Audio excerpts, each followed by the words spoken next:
बिसोर नाथाय मुलुगाव सुबुं माहारिनि जौगानाय आरो जि सोलायनाय बेनि जारिमिनखौ नायोबा बेबो ग्लबेलखा अलरेडि माने जुदियो जों खामानिखौ लकेलि मावो बेयो माने गासैबो ग्लबेलानो जाहैयो मानोना सुबुं माहारिनि जौगानायनि जारिमिनखौ नायोबा जोङो सोलोंनाय सोनारनाय सोदांनाय बेबायदि माखासे हाबाफारिनि गेजेरजों जोङो फैगोन दा दिनै 19थि मादार लेंगुवेज बिमा रावनि सान आरो बेखौ जागायदोंमोन बांलादेशनिफ्रायसो उनाव इउनेस्क'आ बेखौ रिकगनिसन होदों गिबि 2000 मायथाइयाव बेखौ फालिदों आरो बियो बांलादेशनि जि बिमा रावनि सोमावसारनाय बेनि मोनसे मार्टियार डे बेयो मुंख्लं सान दा इन्डियायाव बियो बारा इम्पर्टेन्ट मोनाखै मानोना बे बांलाफोरनिमोन आरो बांलाजों मोनसे कनफ्लिक्ट दंबाय थायो आरो आसामाव बिनि बारा इम्पर्टेन्ट गैसिना मानोना बाङालिजों असमियाजों अरायसम कनफ्लिक्ट दङ दा बिथांमोना भारत उदांस्रि जानाय लोगो लोगोनो बै समाव उर्दुखौ पाकिस्तान हिसाबै अफिसियेल राव हिसाबै बेखौ गायसनदोंमोन आरो बेखौ नारसिनदोंमोन अब्ला जिखिनि पाकिस्तान हिसाबै जिखिनि पपुलेसन दङ इस्ट आरो वेस्ट बेनि खावसे पपुलेसनानो सुबुं अनजिमायानो बांला रायग्रामोन आरो बिथांमोना बुंदोंमोन जे जोङो उर्दुखौ जोङो मानिनानै लाया जोंनि बांला रावखौ लानांगोन आरो बे सोमावसारनायाव गोबां बिथांमोना मुंख्लं जादोंमोन आरो उनाव थांनानै 1900 जानो हागौ 52 मायथाइ बेवहाय बिथांमोना बे बांला रावखौ बिथांमोना अफिसियेल राव हिसाबै गनायथि मोनदोंमोन आरो दिनै बिथांमोना जथेस्थ जौगाबाय बांला रावा अफिसियेल रावबो जाबाय दा जोङो जारिमिनाव नायोब्ला दिनै मुलुगाव गासै 6000सो रावफोर दङ बिनि गेजेराव 43% रावानो माने डेन्जाराव दङ डेन्जार जनाव दङ दायो बिसोरो बेसेबां गोबाव थांना थागोन बेखौ हमनो हाया बे जाबाय मुलुगाव 6000 रावनि गेजेराव 43% रावा माला थैगोन बेखौ जों बुंनो हाया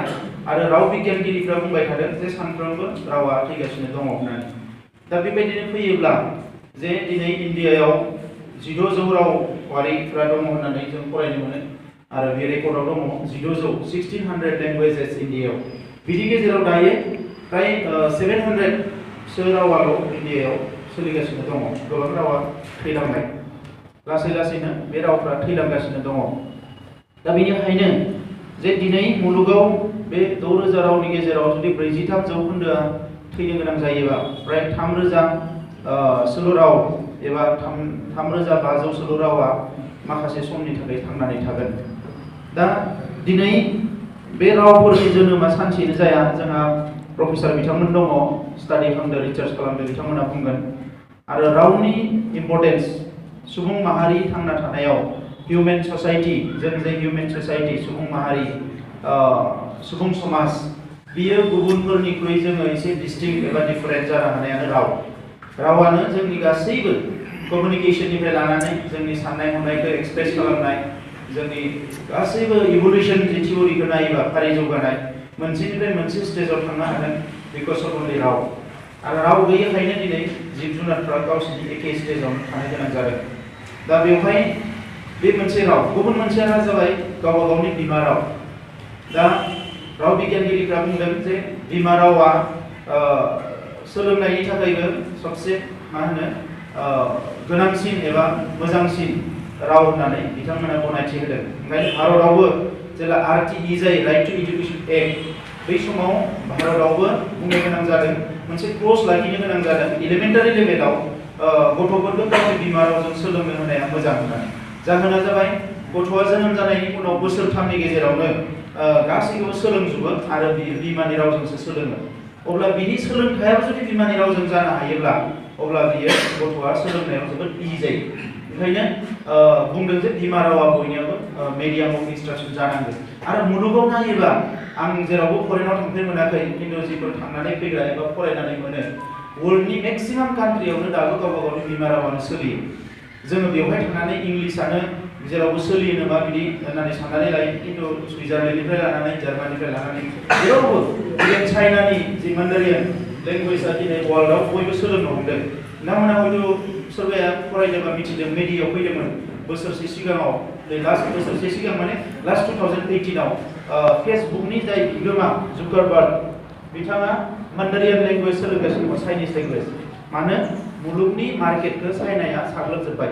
आरो चाइनाया हारसिंनो बिराद गिदिर मार्केट ओंखायनो बियो गावबो चाइनिज लेंगुवेज सोलोंनो गोनां जादों दा दिनै गोबां हादोरनि टप स्कुल कलेज इउनिभारसिटिसफोरखौ नायोबा मिडियाम अफ इन्सट्राक्शना खिन्थु बिमा रावा बिसिनिया गावबा गावनि लेंगुवेजसो मा होनो बिमा रावसो गावसोरनि मिडियाम अफ इन्सट्राक्शना दा बेबायदि समाव दिनै बर' रावाव जे माने आसामाव एबा इन्डियायाव जोङो जोबोद खम सुबुं अनजिमाजोंनो दिनै जौगाहोनो हादों बे जोंनि थाखाय जोबोद गोग्गाथावना खोथा जोंहाबो मार्टियार दङ बर' बिमा रावनि थाखाय जोंहा स्क्रिप्ट मुभमेन्टआव जोंहाबो मार्टियार दङ जोंनि हिस्ट्रियाबो नो डाउट बिथांमोननि हिस्ट्रिनिख्रुइ जोंनिया थैनाया खम जानो हानाय नाथाय जोंनियाबो मार्टियार दङ आरो जोंबो जुजिनो गोनां जादों स्टेप बाय स्टेप जुजिनो गोनां जादों जोंनि लेंगुवेजखौबो मालाया मुगैयोमोन नाथाय दिनै फैनानै जोंनि रावा ओइथिडोल' हाबबाय आरो बे ओइथिडोल' हाबनो थाखाय मोनसे लं जार्नि खालामनो गोनां जादों बिनि ग्रामार लिरनाय बिनि सायाव रिसार्च खालामनाय गोबां खामानि मावनो गोनां जादों आरो सबसे दिनै जोङो बे बिमा राव इन्टारनेशनल जि मादार लेंगुवेज डे बेवहाय जोङो बाख्नायनांगोन होनबा बर'नि बै भिजनारि लिडारफोरखौ जायफ्रानोखि गुबुन गुबुन आयदाखौ एसे दोनथ'नानैब्लाबो फार्स्ट प्रायोरिटियाव लेंगुवेजखौ लादोंमोन जोङो बिथांमोनखौ दिनै बाख्नायनांगोन मानोना बर'आ रावारि फोलेर आरो रावखौ फोथांना दोननो थाखाय जे ओरैबायदि खामानि मावदों बिथांमोना बै समाव टेक्न'लजि गैयामोन थाखा फैसा गैयामोन थेवबो गावबा गावनि केपासिटिजोंनो लिरनानै मानानै जेरैबायदि जोंनि फार्स्ट जेनेरेशना जेरैबायदि जोंनि लेंगुवेज लिटारेचारखौ जौगाहोबाय जों बिथांमोनखौ बाख्नायनांगोन आरो गुबुन स्क्रिप्टजोंनो लिरनानै मिडियाम अफ इन्सट्राक्शनखौ जागायदोंमोन असमियाजोंनो लिरनानै उनाव फैनानै जोंहा देबनागरि जाफैबाय गोबां सोलाय सोल' दासिमबो जोङो स्ट्रागल खालामगासिनो दङ आरो बेनि गेजेरावनो आं बाख्नायगोन जाय बिथांमोना ओइथिडोलाव बर' लेंगुवेजखौ सोनो हादों दा बेवहायबो मोनसे बेकग्राउन्ड दङ एकर्डखौ सोरबाया खालामदों खिन्थु लेंगुवेजखौ सोनो थाखाय खामानि मावग्राया गुबुनासो दा बैफोरखौ हिस्ट्रिखौ आं दिनै खम समनि गेजेराव बुंनो नागिराखै किन्तु जों बिथांमोनखौ बुंनांगोन दिनै इन्डियायाव 1600 लेंगुवेजेसनि गेजेराव जुदि 700-800 लेंगुवेजआ थांना दङबा बिनि गेजेराव शेड्युल लेंगुवेजनि गेजेराव 22 लिस्टआव जे बर'खौ सोबाय बे बिराद गिदिर मोनसे खोथा मानोना जोंनि सुबुं अनजिमाया 12 लाख इन्डियायाव 1 कोटिनि बारा 1 कोटि 1.5 कोटि सुबुं अनजिमा थानाय जातिफोर दङ जायनि भाषायानोखि शेड्युल नङा जायनि भाषायानोखि मिडियाम इन्सट्राक्शन नङा बिनि थाखायनो बिथांमोननि भाषाया जानो हागौ जोंनिख्रुइ सिगांसो थैगोन सुबुं अनजिमाया खमबा माने बाराबाबो आरो बेबायदि मोनसे अबस्थायाव दङ बिनि गेजेराव मोनसे गन्स होननाय ट्राइबेल जाति दङ गन्सफोरनि भाषायाबो माने शेड्युल नङा इभेन मारवारिफ्रा शेड्युल बिनाया बारा गोबाव जायाखै मारवारिफ्रा गावसोरनि रावखौ दा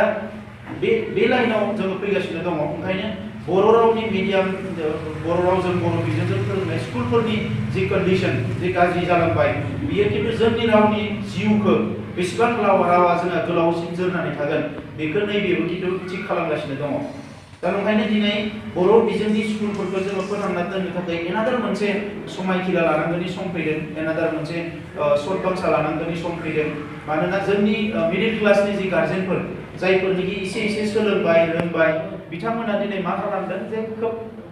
सिरियासलि खोथाफोरखौ सानालासिनो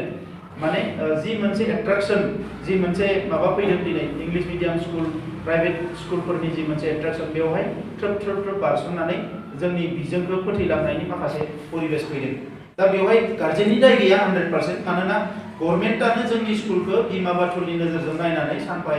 एफा फोजोबनो नागिरबाय जेरावनोखि बिसोरो जोंखौ डेभेलप खालामनांगौमोन 100% पेट्रनाइज होनांगौमोन जोंनि जि टिचिं लार्निं प्रसेसखौ कमप्लिटलि माने मडार्नाइज खालामनानै वेल इक्विप खालामनानै फारफ्रोमबो बिथिंनिफ्राय जोंनो जि नेसेसारिस जिफोरखौ नांगौ बेखौ प्रोवाइड खालामनानै जोंखौ जौगाहोनांगौ नाथाय बिथांमोना कमप्लिटलि माने मोनसे स्टेट मेडारलि ट्रिटमेन्ट खालामनानै दासिमबो बेखौ मोजां नोजोर होआखिसै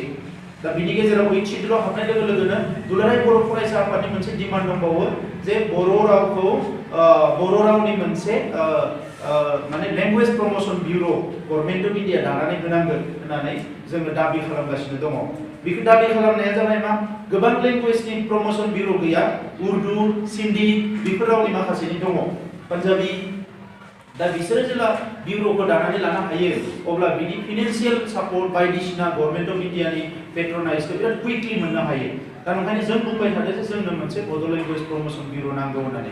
बाखि जोंनि रावखौ पपुलाराइज खालामनो कमार्शियलाइज खालामनो गासैबो बिथिङाव खालामनो जोंनो जे रेडिअ सेन्टार नांगौ टिभि सेन्टार नांगौ होननायफ्रा दिनैसिमबो बियो बास्तबाव माने जाफुङा जादों क'क्राझाराव मोनसे सेन्टार दङ खामानियानो जेरैबायदि नांगौ ओरैबायदि जाया जोङो दासो मडार्नाइज खालामनो थाखाय डिमान्ड खालामै नै दाख्लै बावै मोनसे माबा फैबाय टिभि सेन्टाराबो एखे टिभिया माने जास्ट रिले खालामग्रा दिल्लीनिफ्राय जि फैयो बेखौ दामो गुवाहाटीनिफ्राय जि फैयो बेखौ दामो प्रडाक्शन सेन्टार नङा दा जोंनि रावखौ जौगाना लांनोबा नैफोर बिजोंफोरखौ जों बाहायनांगोन फारसेथिं पलिटिक्सआव थाग्रा जोंनि लिडारफ्रा जायफोरनि माने मा होनो बेखौ देहानि जाथि मोनसे दानायाव जायफोरनि खामानि मावो जायफोरनि सोरजिग्रा जायफोरनि दाग्रा बै बिबानफोरखौ जायफोर लायो बै मानसिफोरनि माइन्डसेटआव बे जिनिसफ्रा हाबदोंना हाबाखै आंहा डाउट दङ मानोना एक्टिभिटियाव नुवाखै जों दायो बर' जाथियाव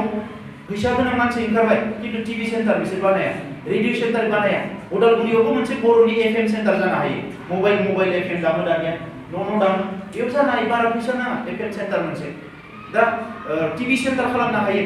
टिभि सेन्टार बानायोबा ओरैनो थाङा नों बेवहाय बर'बो दामबाय इंलिसबो दामबाय असमियाबो दामबाय नाथाय बर'खौबो पपुलाराइज खालामलांबाय नैफोरबायदि जिनिसफोरखौ जोङो मावनो हायाखै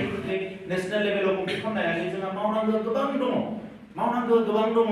जोङो क्वालिटि लाबोनो थाखाय जोङो स्टेन्डार्डाइज खालामनो थाखाय गोबां मावनांगौ दङ नाथाय राइट ट्रेकआव थांबाय थादों खोथाया जाहैबाय मा पेट्रनाइजेसनखौ जोङो मोननो हायाखै जिखिनि पेट्रनाइजेसन नांगौ बेखौ बिटिसिनिफ्रायबो मोनाखै जोङो आसामनिफ्रायबो मोनाखै इन्डियानिफ्रायबो मोनाखै ओंखायनो बिटिसि सरकार जानायनि उनाव जोंहा गोबां खामानिखौ मावसोनो हायाबाबो जिहेतु लिमिटेड रिसोर्सेस लिमिटेड फैसा फैयो माखासे स्पेसिफिक डिपार्टमेन्ट माखासे स्पेसिफिक बिषयाव आयदायाव जोङो आनकमप्रमाइज माखासे डिसिसन लानांगौमोन जेरै बर'नि लेंगुवेज लिटारेचार बिनि थाखाय जोंहा बाजेट थाथारगोन जेरैखिजाया बोसोराव नांगौबा जों 10 कोटि खरस खालामगोन नाथाय वर्ल्डनि बेस्ट अफ द बेस्ट लेखाफोरखौ ट्रेन्सलेट खालामगोन जोंनि राइटारफोरखौ जों एक्सप'जार होगोन गासैखौबो जों खामानिखौ मावगोन प्रिन्टिं प्रेस जों मोजां बानायनानै लागोन जेरावनोखि जोंनि लेखाफोरखौ जों खम दामावनो साफायनानै जाहाथे एभेलेबल खालामनो हायो जोङो नैबे मोनसे गुबुन मोनसेया जाबाय